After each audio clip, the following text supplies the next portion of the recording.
रहे उत्तर प्रदेश के मुख्यमंत्री योगी आदित्यनाथ के पिता श्री आनंद सिंह बिष्ट। सीएम योगी के पिता श्री आनंद सिंह बिष्ट ने आज एम्स में अंतिम सांस ली। समय से चल रहा था इलाज, डायलिसिस पर थे श्री आनंद सिंह बिष्ट। पिता की मृत्यु पर भावुक हो उठे उत्तर प्रदेश के मुख्यमंत्री योगी आदित्यनाथ, छलक उठे आंसू। आंखें होने के बावजूद मीटिंग नहीं की पोस्टपोन, लगातार कोविड से लड़ने की जंग जारी। 21 अप्रैल को होने वाले अंतिम संस्कार में शामिल नहीं हो पाएंगे उत्तर प्रदेश के मुख्यमंत्री योगी आदित्यनाथ। परिजनों को लिखा पत्र, शोक जताया, कहा अंतिम संस्कार में लॉकडाउन का पालन करते हुए कम से कम लोगों के शामिल होने से की अपील। लॉकडाउन की सफलता तथा महामारी कोरोना को परास्त करने की रणनीति के कारण भाग नहीं लेंगे। उत्तर प्रदेश के उप मुख्यमंत्री केशव प्रसाद मौर्य ने भी दुख जताते हुए संवेदना व्यक्त की। अलावा राज्यपाल, विपक्ष के नेता तथा सांसद, विधायक, मंत्रीगणों ने दुख जताया। लॉकडाउन की सफलता तथा महामारी कोरोना को हराने के लिए उत्तर प्रदेश के मुख्यमंत्री योगी आदित्यनाथ पूरी तरह से गंभीर है और आज उनके सामने एक दुख भरी खबर उनके सामने आई। उनके पिताश्री का आज एम्स में निधन हो गया, लेकिन उन्होंने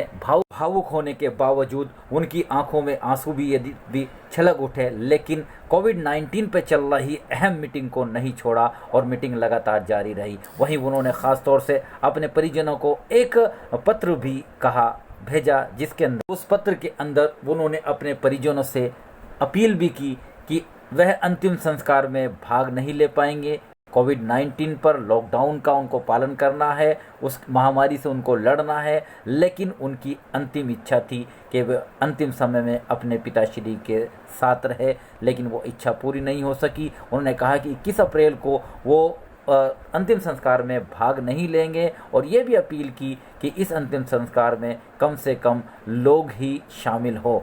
उन्होंने साफ तौर कह दिया कि लॉकडाउन के बाद वे दर्शनार्थ अपने घर वापस आएंगे। इसी दौरान एम्स से उनका पार्थिव शरीर उनके पैतृक स्थान के लिए रवाना हो गया और कड़ी सुरक्षा और एम्बुलेंस के साथ उनके पार्थिव शरीर को उनके पैतृक गांव गढ़वाल मंडल में उत्तराखंड पहुंचाया गया और उनका हरिद्वार के अंदर 21 अप्रैल को अंतिम संस्कार किया जाएगा और कम से कम ही व्यक्ति उसमें शामिल होंगे, ऐसी उम्मीद है।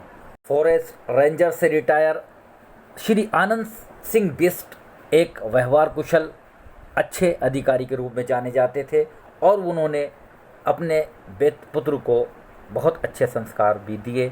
इस बात की खास तौर से मुख्यमंत्री योगी आदित्यनाथ ने अपने पत्र में जिक्र भी किया। काफ़ी दिनों से वो बीमार थे। आज एम्स में उनके निधन की लगभग 10:45 पर पुष्टि हुई। यद्यपि उनको लाइफ सपोर्टर पर घर शिफ्ट किया जा रहा था, लेकिन वो पहले ही दम तोड़ चुके थे और उनके निधन के बाद अब उनका पार्थिव शरीर उनके पैतृक गांव को पहुंचाया गया है। इससे पहले वो ख़ास तौर से उनका काफ़ी दिनों से इलाज चल रहा था। किडनी की उनको समस्या थी और उनका डायलिसिस लगातार चल रहा था, लेकिन होनी को कौन टाल सकता है। और वो काफ़ी उपचार के दौरान जंग नहीं जीत पाए और अंतिम सांस आज सुबह उन्होंने ली है। उन्होंने इस दुनिया को अलविदा कह दिया है। ही उत्तर प्रदेश के मुख्यमंत्री योगी आदित्यनाथ के पूज्य पिताजी का निधन का समाचार सबको पता लगा, उसी दौरान चारों ओर से दुख भरे संदेश आने लगे।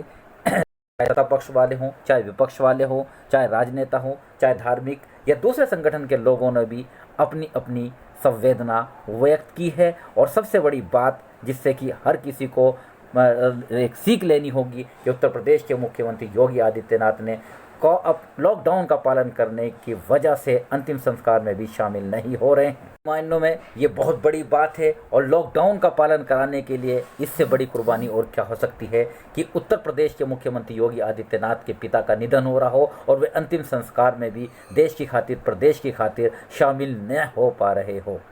सीख लेनी चाहिए ऐसे लोगों को जो लॉकडाउन का खुला उल्लंघन करते हैं, बार बार कहने के बावजूद लॉकडाउन का उल्लंघन करते हैं। तो देखिए, ये आज खास तौर से यद्यपि सभी को पूरा दुख है, लेकिन आज एक सीख भी है हर आदमी की। और बेंच लाइव न्यूज, बार और बेंच समाचार पत्र गहरा दुख व्यक्त करता है। बने रहिएगा मेरे साथ। आरिफ शीश महली, चीफ एडिटर, बार और बेंच, लखनऊ मुजफ्फरनगर। इस संकल्प के साथ कि घर रहिए, सुरक्षित रहिए, लॉकडाउन का हाल में पालन कीजिए।